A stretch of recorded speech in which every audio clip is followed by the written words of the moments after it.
في الفيديو دوت عزيزي المشاهد اقول لك مصير امام عاشور مع النادي الاهلي غدا امام الجيش الملكي. هل امام عاشور هيلعب مع النادي الاهلي بكره امام الجيش الملكي ولا مش هيلعب؟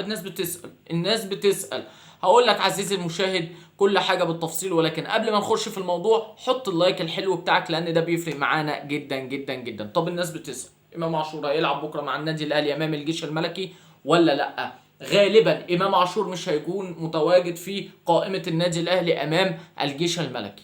غالبا امام عاشور مش هيكون متواجد في قائمة النادي الاهلي امام الجيش الملكي، ولكن ان تواجد مش هيلعب اساسي، ان تواجد هيكون على الدكة. طيب امام عاشور يا جماعه عمل امبارح اداء مميز جدا جدا في تدريبات النادي الاهلي، انبهر بيه مستر ياستروب والجهاز الفني كله، وعايز اقول لك العلاقه بينه وما بين زمايله حلوه جدا جدا جدا، لان في ناس على السوشيال ميديا دايما بتصور ان امام عاشور في خلافات، يعني بيقولوا كده ان امام عاشور دايما في خلافات مع اللعيبه، ان اللعيبه مش طايقاه من ساعه الازمه بتاعه السفر والكلام ده كله. مفيش الكلام ده خالص، مفيش الكلام ده خالص. امام عاشور امبارح كان بيضحك مع زمايله والدنيا زي الفل، وكان بيستعرض مهاراته الجميله جدا جدا جدا، والدنيا بقت زي الفل. واعتذر امبارح امام عاشور قبل التدريبات لمستر ياستروب وكابتن وليد صلاح الدين، وهيكون متواجد النهارده في التدريبات. وعلى فكره عايز اقول لكم ان النادي الاهلي النهارده هيفتح التدريبات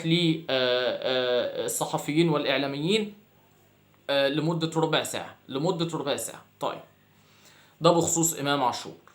شوبير موعد تجديده ايه الدنيا؟ عزيزي المشاهد سألت واتطقست وعرفت الآتي: مصطفى شوبير المسؤولين في النادي الأهلي مش هيقعدوا معاه بخصوص تجديده إلا بعد نهاية هذا الموسم. الناس دلوقتي مش بتفكر غير في 3: ديانج، حسين الشحات، وأيضا كوكا، وأنا جاي لك في كوكا دلوقتي. خلاص، لكن الناس اللي لسه العقد بتاعهم مش هينتهي نهاية هذا الموسم مش هيقعدوا معاهم دلوقتي، مش هيقعدوا معاهم دلوقتي. المسؤولين في النادي الاهلي مشغولين بمين بس؟ مشغولين بالناس اللي عقودهم هتنتهي نهايه هذا الموسم: ديانج، كوكا، حسين الشحات. خلاص. طيب عايز اقول لك ان سالت برضو على محمد سيحه. ليه محمد سيحه بقى حارس رابع؟ مع ان على فكره لما سالت عن محمد سيحه قال لك ان محمد سيحه دوت زي عصام الحضري، متالق وحلو جدا جدا جدا. ولكن لما سالت قالوا لي الاتي: قالوا لي محمد سيحه مشكلته اللغه. مشكلته ايه؟ اللغة. ما بيقدرش يتفاهم مع مدرب الحراس بشكل جيد. خلاص، هو بيتعامل معاه كده بالاشارات بلغة الكورة، لكن ما بيقدرش يتعامل معاه بشكل جيد. هو والشناوي، هو ومحمد الشناوي. طب مين الاتنين البارعين في اللغة الانجليزية؟ حمزة علاء ومصطفى شوبير. الاتنين دول، الاتنين دول بارعين في اللغة الانجليزية ومتمكنين منها جدا جدا جدا.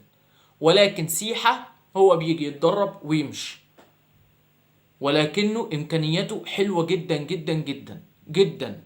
يقول لك زيه زي عصام الحضري، هو بس مستني الفرصة، مستني الفرصة.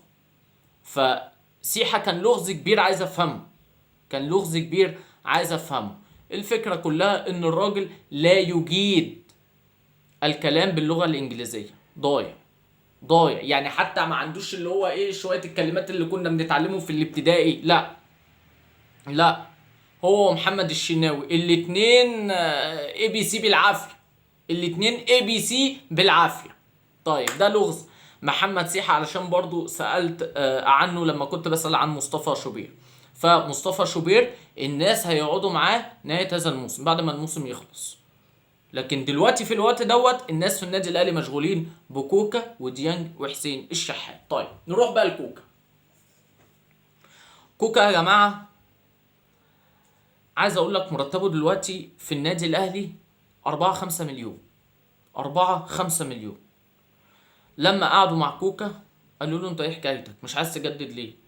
قال لهم بصوا انا عايز اعوض السنين اللي فاتت. قالوا له طب انت عايز ايه يا كوكا؟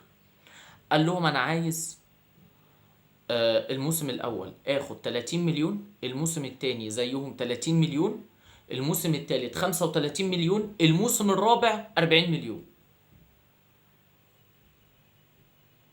المسؤولين في الاهلي قالوا له انت بتتكلم بجد ولا بتهزر؟ قال لهم اه انا عايز اعوض اللي فات. قالوا له طب بص يا كوكا، احنا علشان بنقدرك وانت لاعب مهم بالنسبه لنا في وسط الملعب، في وسط الملعب مش باك شمال. اوعى يا كوكا تلعب باك شمال تاني، اوعى يا كوكا. كوكا حلو والله بس في نص الملعب. معرفش ازاي مستر ياستروب كان يقول لك ايه، والله انا لعبت يوسف بالعمري علشان اريح كوكا. قلقني، تبقى مصيبه سودا سودا لو مستر ياستروب مقتنع ان كوكا حلو في الباك الشمال احسن من يوسف بالعمري. الراجل يوسف بالعمري نزل كام دقيقه الماتش بتاع الاهلي والاسماعيلي، فرق، حسيت بيه لكن كوكا فيش ما بيعرفش حتى يباصي في الباك الشمال. فالمهم الاهلي قال لكوكا الاتي: تقديرا لك يا كوكا، هنديك اول موسم 20 مليون، تاني موسم 22 مليون، تالت موسم 25 مليون، رابع موسم 27 مليون. 27 مليون. قال لهم لا ده قليل قوي، انا عايز اعوض اللي فاتني، الاهلي قال له كوكا ده الاخر بتاعنا. فدلوقتي الكرة في ملعب مين؟ كوكا هو اللي يقرر. موافق نجدد، طب مش موافق خلاص مش هنقدر نعلي عن كده. فدي كانت اخر اخبار النادي الاهلي الحصرية عزيزي المشاهد. اشوفك على خير عزيزي المشاهد في فيديو قادم جديد باخبار جديدة. السلام عليكم.